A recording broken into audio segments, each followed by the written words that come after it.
Di kaki Gunung Salak, berdiri sebuah pura megah yang bukan hanya tempat ibadah, tetapi juga menjadi saksi sejarah kejayaan Kerajaan Pajajaran.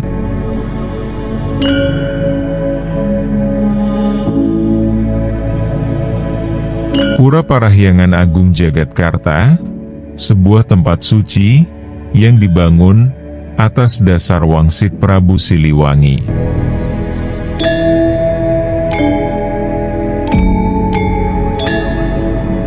Apa makna di balik keberadaan pura ini? Mari kita telusuri sejarahnya.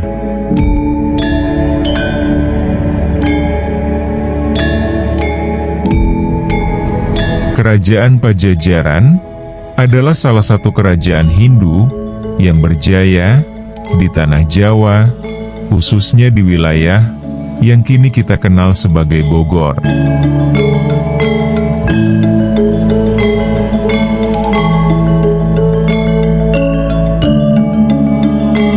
Kerajaan ini dipimpin oleh Prabu Siliwangi, seorang raja yang sangat dihormati dan memiliki pengaruh besar dalam sejarah Nusantara.